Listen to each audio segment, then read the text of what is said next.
بسم اللہ الرحمن الرحیم. ایاک نعبد و ایاک نستعین. میں چاہوں گا کہ پہلے عبد القدیر خان کے لیے ہم دعا کر لیں. بہت عظیم پاکستانی تھے.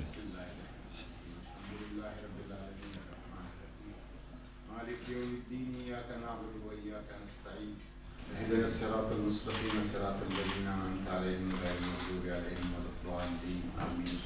اللهم اغفره وارحمه وتجاوز عنه وأنت أرحم الراحمين. اللہ تبارک و تعالیٰ مغفرت نصیب فرمائے. پاکستان کے لیے امت مسلمہ کے لیے آپ کی جد و جہد اور کوششوں کو قبول فرمائے. حضور نبی کریم صلی اللہ علیہ وسلم کی شفاعت نصیب فرمائے. صلی اللہ علیہ وسلم. اچھا جی، آج میں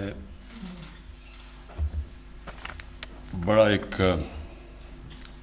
فخر سمجھتا ہوں کہ ہم آغاز کر رہے ہیں جس مہینے میں ہمارے نبی صلی اللہ علیہ وسلم ان کی برتھ ڈے بنانے کے لیے. تو میں جو آج بات کرنا چاہتا ہوں وہ اپنی قوم کے نوجوانوں سے کرنا چاہتا ہوں، کیونکہ ہماری اکثریت نوجوان ہے. اور میں ابھی بعد میں یہ بھی آپ کو بتاؤں گا کہ کیوں مجھے خوف ہے کہ جو آج کل ہمارے نوجوانوں کے اوپر پریشرز ہیں اور جس طرح کی میڈیا، سوشل میڈیا، جس طرح کے حالات جا رہے ہیں، تو مجھے بڑا خوف ہے. اس لیے میں ایک مختلف قسم کی بات کروں گا. میں اپنی زندگی سے شروع کروں گا کہ میں کوئی ہمیشہ جدھر آج ہوں اپنی زندگی میں ہمیشہ ایسے نہیں تھا. تو میں نے بڑا سوچا کہ میں اس کے اوپر بات کروں یا نہ کروں.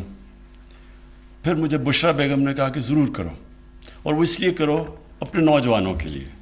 تو اپنی زندگی سے جس طرح میرا یہ جو سفر ہوا ہے اللہ کی طرف، تو میں صرف اس کے اوپر تھوڑی شروع میں بات کرنا چاہتا ہوں. دیکھیں، میری والدہ نے شروع سے، ہم جب چھوٹے سے بھی تھے تو سونے سے پہلے ایک ہی دعا ہوتی تھی کہ دعا کرو کہ اللہ مجھے سیدھے راستے پہ لگا. تو ہم بھی بچپن میں سارے اپنی سونے سے پہلے، میں، میری بہنیں، ہم کہتے تھے اللہ ہمیں سیدھے راستے پہ لگا. لیکن جو میرا ایجوکیشن تھا، ایچ کالج میں گیا، جو ہمارے ہیروز تھے، رول ماڈلز تھے، وہ اور تھے. جو ہمیں کہا گیا تھا سیدھا راستہ ہے، اور جو ہمارے رول ماڈلز تھے، اس میں زمین آسمان کا فرق تھا. جو رول ماڈلز تھے وہ فلم ایکٹرز تھے، وہ پاپ سٹارز تھے، وہ کئی اسپورٹس مین، گلیمرس لوگ تھے. لیکن اور ان کی زندگیاں بالکل مختلف تھیں ان سے جن کو ہمیں کہا جاتا تھا کہ سیدھے راستے پہ، ان کے راستے پہ چلو. یہ بڑا امپورٹنٹ ہے سمجھنے کے لیے، کیونکہ مجھے پتہ ہے کہ آج ہمارے نوجوانوں کو یہی مسئلہ پڑا ہوا ہے. یہ بہت امپورٹنٹ ہے سمجھنا، اور میں اپنی یوتھ کے لیے صرف آج یہ کہہ رہا ہوں. تو میں جب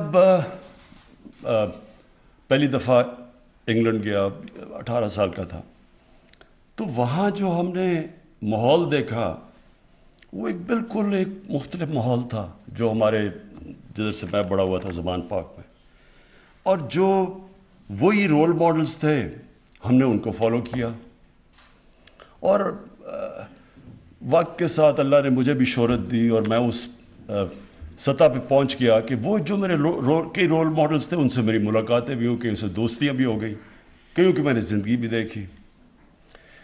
آہستہ آہستہ جیسے جیسے میری عمر بڑھتی گئی، تو مجھے اپنی بھی زندگی کا جائزہ لیتا تھا. میرے میں ایک اللہ نے ایک، میں سمجھتا ہوں کہ یہ صفت ہے، ایک یہ تھی کہ میں کبھی رات کو سوتا نہیں تھا جب تک میں وہ دن کا جائزہ نہ کر لوں کہ آج میں نے دن میں یہ کیا، کیا کھویا، کیا پایا. اپنی زندگی کی کرٹیک کرتا تھا، ہمیشہ اپنا تجزیہ کرتا تھا. تو وہ ساری، تو میں نے جب وہ دیکھا کہ میرے جو رول ماڈلز تھے یا جن کو میں سمجھتا تھا کہ بڑی گلیمرس زندگی ہیں، جب میں نے ان کو قریب سے دیکھا اور میں کئی سالوں کے بعد کی بات کر رہا ہوں. تو مجھے آہستہ آہستہ سمجھ آنی شروع ہوئی جو اصل میں ایک ہی چیز ہم نماز میں مانگتے ہیں کہ اللہ ان کے راستے پہ لگا جن کو جو نعمتیں بخشی ہیں، ان کے نہیں جو اپنی تباہی کے راستے پہ چلے گئے. تو جن لوگوں کو ہم سمجھتے تھے ہمارے رول ماڈلز تھے، ان میں سے بہت زیادہ کو میں نے اپنی زندگی میں دیکھا اپنی تباہی کے راستے پہ جاتے ہوئے. ایک بہت بڑا فٹ بالر تھا، بعد میں میرا دوست بھی بن گیا. شروع میں ہم اس کو بڑا لک اپ کرتے تھے. میں نے جو اس کی جب زندگی قریب سے دیکھی، جس طرح اس کو میں نے آہستہ آہستہ گرتے دیکھا، نشہ کرتے ہوئے، الکوہولک بنتے ہوئے، پھر کلینک میں جاتا تھا اپنے آپ کو، پھر وہ صاف ہو کے پھر واپس آتا تھا، پھر چلا جاتا تھا، پھر 50 سال کی عمر میں مر گیا. وہ ایک نہیں تھا، بہت زیادہ تھے جن پاپ سٹارز کو ہم سمجھتے تھے. ان کی زندگیاں جب قریب سے دیکھی گئی، شادیاں تباہ، بچے رول گئے، ڈرگ ایڈکشن، تو مجھے یہ سمجھ آنی شروع ہو گئی کہ یہ جو ہم جس کو گلیمرس راستہ اور سمجھتے تھے، اصل میں تب آہستہ سمجھ آئی کہ جب آپ مانگتے ہیں یہ دو راستے، تو یہ اصل میں یہی ہے ساری. اگر آپ کی زندگی کا نچوڑ ہے تو وہ ادھر لکھا ہوا ہے. دو راستے ہیں آپ کے پاس، دو چوائسز ہیں. ہمیشہ آپ کے پاس چوائسز ہیں. ایک چوائس آپ کے لیے کہ وہ لگتا ہے بڑا اچھا، اس میں پیسہ ہے، اس میں لگتا ہے کہ یہ چوری کرو، پیسہ بنا لو، بڑی گاڑیاں لے لو. لیکن کیا وہ آپ کی خوشی کا راستہ ہے یا وہ آپ کی تباہی کا راستہ ہے؟ تو یہ مجھے آہستہ آہستہ میں نے اپنی زندگی سے یہ چیزیں دیکھتا گیا. اور پھر بڑی لیٹ زندگی میں، لیٹ میں کہہ رہا ہوں کہ کرکٹ کے آخری دنوں میں کسی وجہ سے میں پھر اس راستے پہ نکل گیا. اور بڑی لیٹ میں نے اپنی زندگی میں نبی صلی اللہ علیہ وسلم کی زندگی کو اسٹڈی کیا. جب میں ان کی زندگی اسٹڈی کی تو میں سب سے پہلے مجھے حیرت کیا ہوئی کہ میں سب سے ماں باپ نے مہنگے اسکول میں مجھے بھیجا، کیوں نہیں مجھے یہ چیزیں اس اسکول میں بتائی گئی؟ سب سے بڑی جو چیز ہے، اور آپ کو میں یقین دلاتا ہوں کہ ابھی تک ہماری 95% بچوں کو یہ پتہ ہی نہیں ہے. دیکھیں، دنیا کا جو سب سے بڑا انقلاب آیا تھا نا، وہ آیا تھا 625 اور 636 اور 37 کے بیچ میں. یہ کبھی دنیا میں ایسا ہوا نہیں ہے. یہ اگر چیز یورپ میں ہوتی، مغرب میں ہوتی، تو اس کے اوپر پتہ نہیں کتنی کتابیں لکھی گئی ہوتی، فلمیں بنی ہوتی، کیا کیا ہوتا. میں آپ کو یقین دلاتا ہوں کہ مجھے اگر اتنی لیٹ زندگی میں پتہ چلا تو یہاں اکثریت کو نہیں پتا کہ وہ کیا ہوا تھا. وہ ایک بہت بڑا دنیا کی تاریخ کا فینومینا تھا جس کو آپ سمجھ ہی نہیں سکتے کہ 625 میں 313 لوگ ہوتے ہیں جنگ بدر میں، اور 636 میں اور 27 میں 2 سپر پاور 11 اور 12 سال میں گھٹنے ٹیک دیتے ہیں ان کے سامنے. یہ کیا ہوا تھا؟ اس کے اوپر کوئی ریسرچ ہوئی، کوئی ہمیں بتایا گیا، کوئی ہمارے بچوں کو پتا ہے کہ پتا تو چلے یہ ہوا کیا تھا. اور یہ جو فینومینا ہے، یہ جب آپ اس کے پیچھے جائیں گے تو آپ کو صرف ایک چیز پتا چلے گی کہ نبی صلی اللہ علیہ وسلم وہ شخصیت تھے جو یہ انقلاب لے کے آئے.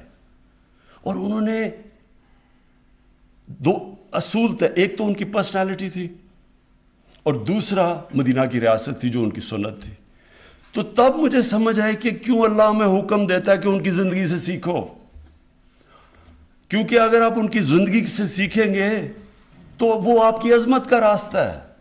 وہی 2 راستے ہیں، ایک تباہی کا راستہ، ایک عظمت کا راستہ ہے. اصل میں جب آپ نماز پڑھتے ہیں تو آپ ان کا راستہ مانگ رہے ہوتے ہیں، کیونکہ وہ نعمتیں تو سب سے بڑی ان کو بخشی ہیں اللہ نے. وہ تو اللہ کے محبوب تھے، اللہ کے حبیب تھے. وہ ان کی اللہ ہمیں حکم کیوں کر رہا ہے کہ ان کے راستے پہ چلو؟ ہماری بہتری کے لیے. اللہ ہمیں اس لیے حکم کر رہا ہے کہ اگر آپ مدینہ کی ریاست کے اصولوں پہ اپنے ملک کو کھڑا کرو گے تو آپ کا ملک اٹھ جائے گا. آپ اگر ان کی کیریکٹر کو اپنانے کی کوشش کرو گے آپ اوپر چلے جائیں گے. صادق اور امین، آپ کسی گاؤں میں چلے جائیں، پتہ چلا لیں سارا گاؤں بتائے گا جی وہ بڑا وہ ہے صادق اور امین، سارا گاؤں اس کے پاس جائے گا مسئلے حل کروانے کے لیے. سارا گاؤں اس کی عزت کرے گا. پیسے سے کوئی تعلق نہیں ہوگا. لوگ عزت کرتے ہیں. جو بھی ان کی جو کیریکٹر اس کو فالو کرے گا وہ ویسے ہی اٹھتا جائے گا. ایماندار آدمی. تو یہ جو فنومنا ہوا تھا اس کی میں نے اپنی طرف سے آج میں صرف میں نے میں کوئی اسکالر نہیں ہوں. یہ میں بعد میں آپ کو بتاؤں گا کہ میں اب کرنے کیا جا رہا ہوں. کہ ان کی زندگی ہم ربیع الاول بناتے ہیں, ہم خوشیاں بناتے ہیں, ہم پٹاخے آتش بازی ہو جاتی ہے, لیکن کیا ان کی جو زندگی سے اس کے اوپر ہم عمل کرنے کی کوشش کرتے ہیں یا نہیں کرتے ہیں؟ ہم سارا یہ ایسے ہے کہ قرآن شریف اپنے گھر میں رکھی ہوئی ہے, سارے اس کو بڑے ادب سے اٹھا رہے, پڑھ ہی نہیں رہے کہ اندر لکھا کیا ہوا ہے. اسی طرح ان کی زندگی جب ہم ان کے لیے جان دینے کے لیے تیار ہو جاتے ہیں, لیکن ان کے کیریکٹر سے تو سیکھیں. کیا ان کو ہم کیریکٹر کو اپنا رہے ہیں یا نہیں اپنا رہے؟ اللہ کا حکم ہے کہ ان کی سنت پہ چلو. تو میں نے جو دیکھا سب سے پہلے کیا چیز کہ یہ فنومنا کیا تھا. میں کوئی اسکالر نہیں ہوں. سب سے بڑی بات رحمت العالمین, سب انسانوں کے لیے رحمت لے کے آئے تھے. رحمت المسلمین نہیں تھے وہ. یہ بہت امپورٹنٹ ہے سمجھنے کی آپ کو بات. انہوں نے جو ان کی وہ چیزیں کر رہے تھے انسانوں کے لیے کر رہے تھے. یہ مجھے بتائیں کہ آج کسی ماڈرن کوئی بڑی ڈیموکریسیز ہیں جی, بڑا وہاں رول آف لا ہے. کبھی آپ یہ تصور کر سکتے ہیں کہ خلیفہ وقت حضرت علی ایک یہودی شہری سے کیس ہار جاتے ہیں عدالت میں؟ خلیفہ وقت کیس ہار جاتا ہے. ان کا مقام دیکھیے حضرت علی کا کیا تھا, لیکن جج کہتا کہ نہیں, آپ کی بیٹی کی گواہی میں قبول نہیں کرتا. یہ انسانیت کا نظام تھا. سب انسان برابر تھے. یہودی کو بھی وہی انصاف مل رہا تھا ایک ملک کے سربراہ سے. تو وہ جو ایک کانسیپٹ تھا رب الانسانوں کو اکٹھا کرنا, انہوں نے لیڈرشپ کا جو پیمانہ دیا کہ انسانوں کو لیڈر اکٹھا کرتا ہے, تقسیم نہیں کرتا نفرتیں پھیلا کے. یہ نہیں کہتا کہ جناب ہندو سب سے عظیم قوم ہے, باقی سارے نیچے ہیں. ان سارے انسانوں کے لیے انہوں نے جو ایک چھوٹے سا, میں اس لیے کیونکہ آج کل بڑا کرنٹ ہے, انہوں نے ایک کہا کہ اس دنیا کے لیے ایسے جیو کہ آپ نے 1000 سال زندہ رہنا. اب اس کے اوپر دیکھیں کہ اگر آپ اس کے اوپر غور کریں تو جو آج دنیا کا سب سے بڑا مسئلہ بنا ہوا ہے کلائمیٹ چینج کا, انسان نے یہ تو نہیں کیا. انسان کی لالچ, اس کی ہوس, ہم نے دنیا سے اتنا ظلم کیا کہ آج ہمارا موسم بدل رہا ہے جس کے پتہ نہیں اب کیا اثرات ہونے والے ہیں. لیکن انہوں نے تقریباً 1500 سال پہلے کہہ دیا تھا کہ دنیا میں اس دنیا کے لیے ایسے رہو. آپ نے 1000 سال یعنی آنے والی نسلوں کے لیے آپ نے کس طرح کی دنیا چھوڑ کے جانی ہے. اور انہوں نے یہ بھی کہا کہ یہ جو مقابلہ سارا وقت ایک کلیش ہو رہا ہے ہیومن اور مٹیریل کا, انسانیت کا ایک طرف ہے اور ایک طرف جو پیسے کی پوجا کرنے والے لوگ ہیں. دو طرز زندگی ہے. اور وہی کہ انہوں نے بتایا کہ اصل میں نظام وہ ہوتا ہے جس میں انسانیت ہوتی ہے. اور جو بھی ان کی سنت پہ چلے, اور جو سب سے بڑے ان کی سنت پہ چلنے والے یہ بڑے صوفی تھے اس بر صغیر کے, نظام الدین اولیاء, داتا گنج بخش, میاں میر صاحب, بابا فرید گنج شکر, جن کو سکھ بھی ان کو فالو کرتے ہیں. یہ سارے بڑے انسان تھے. ان کی آپ دیکھ لیں کیوں آج تک لوگ ان کی جا کے لاکھوں لوگ جاتے ہیں, اور آج اللہ نے تو کہا ہوا کہ عزت میرے ہاتھ میں ہے, تو کیوں لوگ ابھی تک عزت کرتے ہیں؟ بڑے انسان تھے وہ. یونیورسل اسلام تھا, ایک یونیورسل میسج تھی, انسانیت کو اکٹھے کرنے کے لیے, تقسیم کرنے کے لیے نہیں تھی. اور یہ اور بات ہے کہ بعد میں مسلمانوں ان کے قدموں پہ نہیں چلے, لیکن یہ جو پیغام وہ لے کے آئے تھے شروع میں, وہ سب سے بڑا تھا کہ انسان یونٹی، انسان اکٹھے ہیں، انسانوں کے لیے وہ پیغام رحمت العالمین تھے. اور پھر ان کو دیکھتے دیکھتے لوگ لیڈر بن گئے. اگر آپ وہ فیز اسٹڈی کریں، یہ جو میں آپ کو بتا رہا ہوں کہ صرف آپ 623 کے بعد وہ اسٹڈی کریں، تو اتنے تھوڑے وقت میں کبھی اتنے بڑے لیڈر نہیں آئے. جو ان کو دیکھتا تھا وہ لیڈر بن گیا.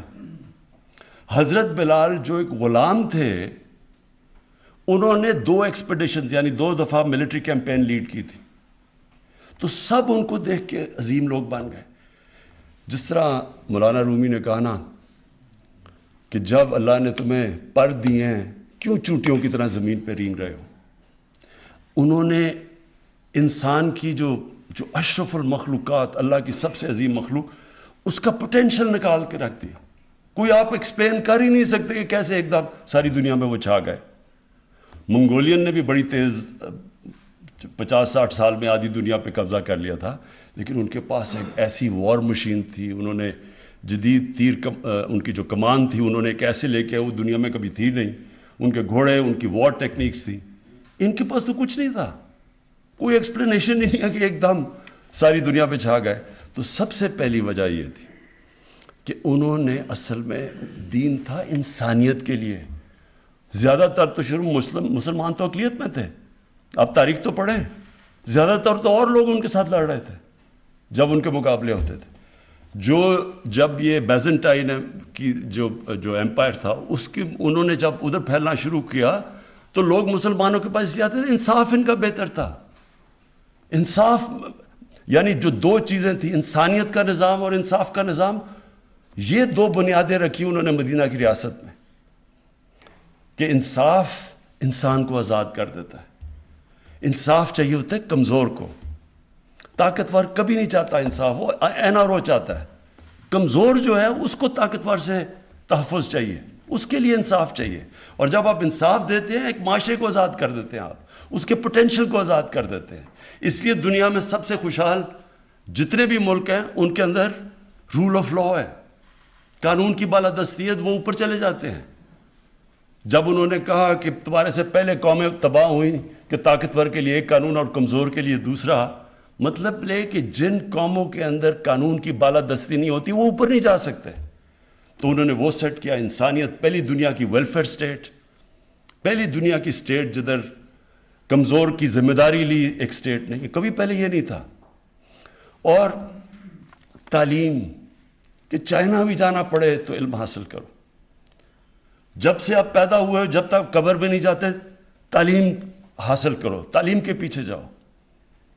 ایک لوگوں کے اندر تاثر ڈالا کہ کتنا ضروری ہے علم حاصل کرنا. جنگ بدر کے بعد انہوں نے کہا کہ پیسے بھی نہیں تھے، یعنی غریب تھے مسلمان تب، جنگی قیدی کو واپس کر کے پیسے لے سکتے تھے. انہوں نے کہا نہیں، جس کو پڑھا لکھا دے گا وہ آزاد ہے.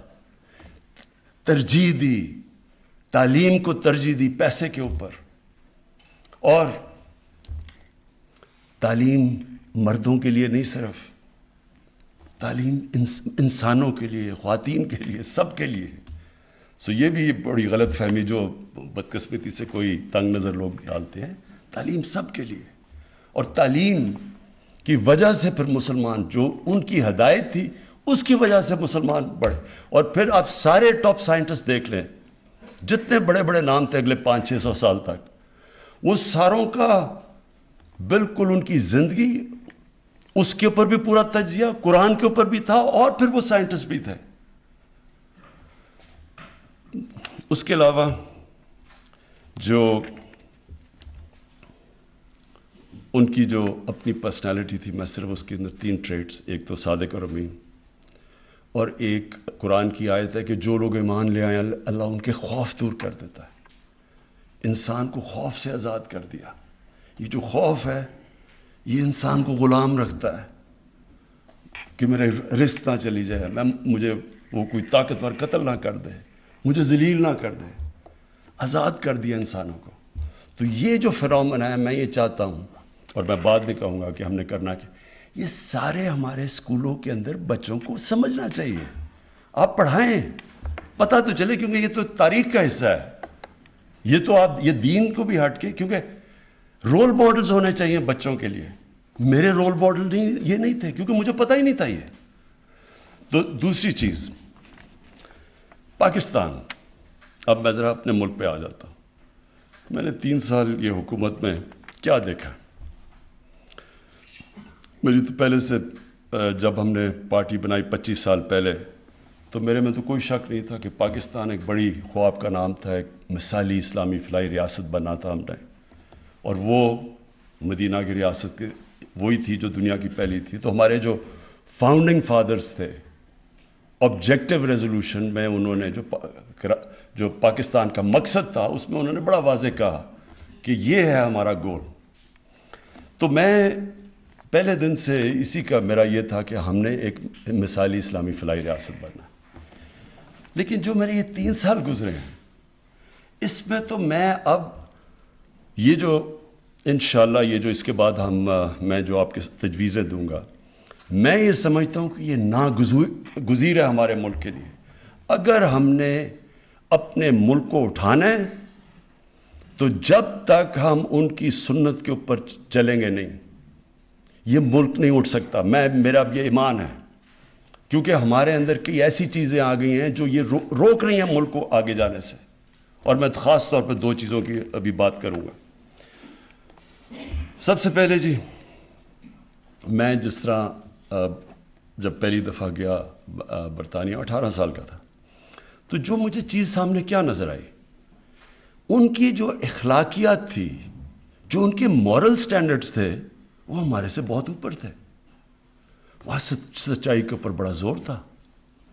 ادھر کی جو ان کے جو لیڈرشپ تھی اس کے اوپر جو اخلاقیت کا معیار تھا وہ عام لوگوں سے بھی زیادہ اوپر تھا. آپ جھوٹ بولتے ہوئے پکڑے جائیں, ریزائن کرنا پڑتا ہے. وہاں ایک پرائم منسٹر نے ریزائن کیا, جھوٹ بولتے ہوئے پکڑا گیا. ان کی جو پارلیمنٹ کے اندر جس طرح کے ان کے لوگ تھے, ان کی سٹینڈرڈ جو ان کی اخلاقیات تھی وہ عام شہریوں سے انہوں نے زیادہ اوپر رکھی ہوئی تھی. اور ان کی عدالتوں میں یہ تھا کہ جب ہٹلر نے حملہ کیا برطانیہ کے اوپر اور تباہی ہو رہی تھی وہاں, تو لوگ ڈر کے گئے کہ جی ہم, ونسٹن چرچل ان کا پرائم منسٹر, اس نے کہا ہم بچ جائیں گے. تو چرچل نے آگے سے کہا کہ آگے جواب بجائے دینے کے ہم بچ جائیں, اس نے کیا ہماری عدالتیں انصاف دے رہی ہیں؟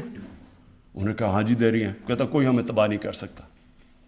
یعنی وہاں کا جو انصاف کا نظام, اور میں نے پھر اپنا جو ہمارا تھا, زمین اسمان کا فرق تھا.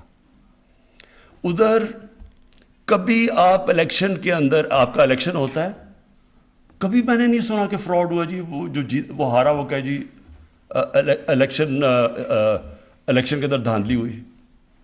وہاں بھی الیکشن ہوتے ہیں, وہاں جو جیتا ہے. تو جو ان کی مورل سٹینڈرڈز تھیں وہ ہمارے سے بہت اوپر تھی. ان کا جو انسانیت کا نظام تھا وہ ویلفیئر اسٹیٹ تھی, فلاحی ریاست تھی, ہمارے نہیں تھی. انصاف بھی بہتر, انسانیت بھی زیادہ. تو جب ایک مسلمان بہت بڑا ایک عالم تھا محمد عبدو, کوئی 100 سال پہلے جب وہ پہلی دفعہ گیا یورپ, تو اس نے یہی کہا, اس نے کہا کہ یہاں مجھے یورپ میں مسلمان تو نہیں نظر آئے لیکن بڑا اسلام نظر آیا. اور مصر جب واپس گیا کہتا ہے یہاں مسلمان تو بہت ہے, اسلام نہیں ہے. میں نے بھی یہی دیکھا کہ وہاں کا جو چیزیں ہمیں کہا جاتا تھا, جو ہمیں بتائی جاتی تھی, وہ تو بالکل وہاں پاکستان میں نہیں, ہمیں وہاں نظر آئی ہیں. تو ایک جو مورل, ایک کوئی بھی معاشرہ یہ ذہن میں ڈال لیں, جس کے اندر اخلاقیات جس کی گر جائے وہ معاشرہ اوپر نہیں اٹھ سکتا. آپ جو مرضی کر لیں, دنیا کی تاریخ اٹھا لیں, یہ جو ہوتی ہے رائز اینڈ فال, یہ دنیا کے جو بڑے بڑے امپائر ان کا عروج ہوتا ہے پھر وہ نیچے گرتے ہیں. آپ ان کی تجزیہ کر لیں کہ جب وہ نیچے گرتے ہیں پہلے ان کی اخلاقیات ختم ہوتی ہے اور پھر ان کی معاشی طور پہ تباہی آتی ہے.